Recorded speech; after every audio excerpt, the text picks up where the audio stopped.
We all know that student who studies all day long, but they still fail. That girl with the neatest notes, with the best color-coded diagrams and notes, but she still fails, and you still beat her in class. However, there is a man called James, and the man has to be called James. This man, he studies for an hour a day, 2 hours a day max, but he beats everyone. For James, it seems seemingly effortless. James has never gotten lower than the highest grade possible for any exam. So the reason why James can get better results while spending less time studying is because he's mastered the art of studying, the art of preparing for examinations. So the goal of this video is to get you less like that girl who color codes her notes and makes them all neat and wastes time doing that, and more like James, who studies for 1 to 2 hours a day and gets the best result possible. Literally the best result possible.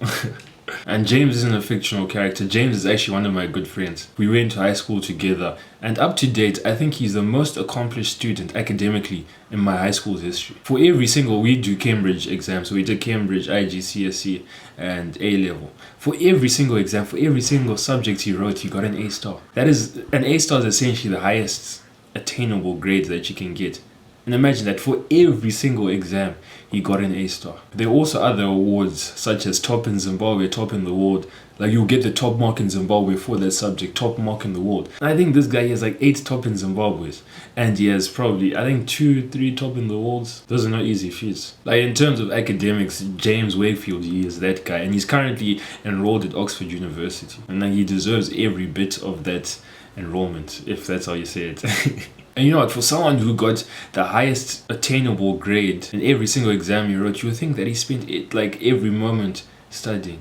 It's quite the opposite. You spend like 1 to 2 hours. Sometimes you wouldn't even study. You come to an exam having not studied. And you know what, I don't want to toot my own horn, but I am similar to James in the way I studied. I didn't get the grades he got.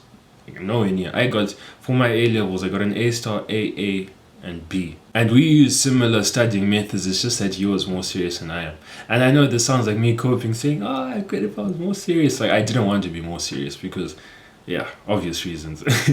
So the first thing that you need to do is to internalize Peritos Principle. So essentially what Peritos Principle is that 80% of the outcome, 80% of the desirable outcome is produced by 20% of the work. And that 20% of the work is the vital few. So relating this back to studying, 80% of the grade that you desire to get will be obtained through 20% of the work. And that 20% is those vital tasks that are like so pivotal to your success that if you don't do them, you'll fail. So if you want to get better results but spend less time studying, what you need to do is to focus on that 20%, those vital few tasks, and spend more time doing them. And I'll get on to the 20% of tasks that are useful for studying. But for now, I just need to bring to your attention that most students focus on the 80% of things that don't matter.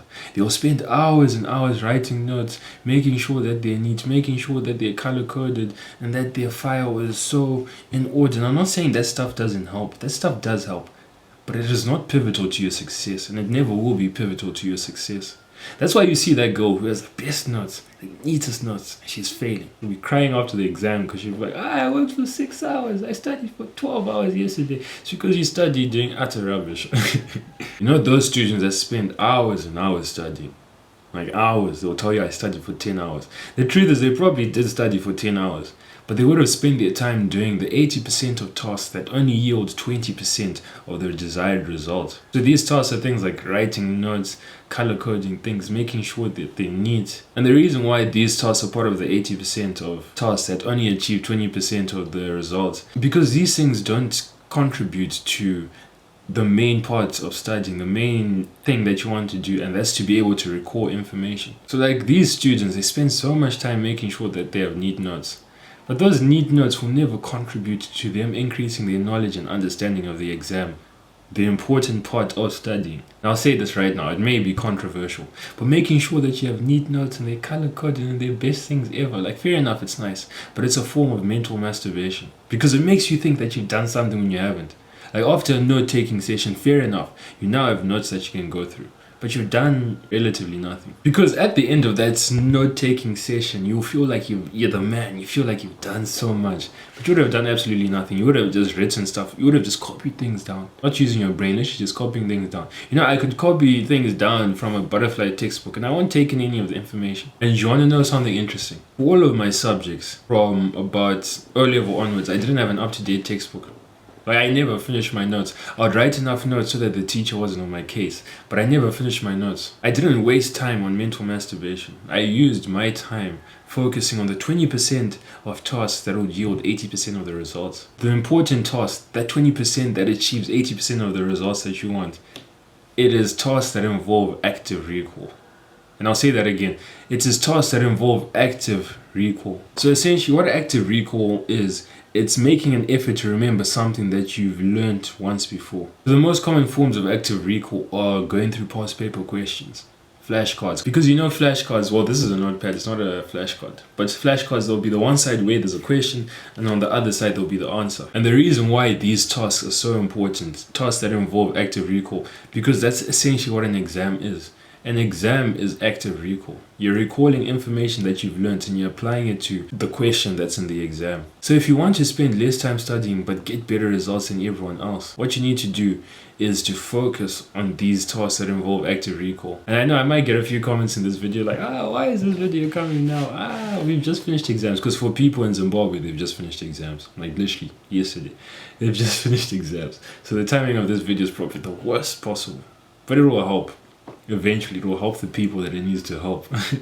So again, I'll say it again, you need to spend all your time focusing on these activities that force you to recall information. And these activities are hard. The reason why you save time is not because you have to do less of it, it's because these activities are hard, so you can only do less of it. You can't practice active recall for 12 hours a day. You genuinely won't be able to effectively study for more than like 5 hours a day. You'll probably crack 3 to 4 hours, and after that your brain will be absolutely fried, which is a good thing because it shows that you've done actual work. Not when you're like just color coding your notes and whatnot, then you feel like you've done stuff which you've done absolutely nothing. Like you will get more value from that 3 to 4 hour studying session than you'll ever get from like an 8-hour notes taking session, color coding, whatever, stupid stuff. So yeah, that's pretty much it for today's video. I hope you got value and I hope that you actually implement the stuff that I'm saying, because it probably is drastic. Me telling you that your notes aren't that important, it's drastic. But I promise you to help. Unconventional advice is the most effective advice. So yeah, that's it for today's video. Cheers, gents.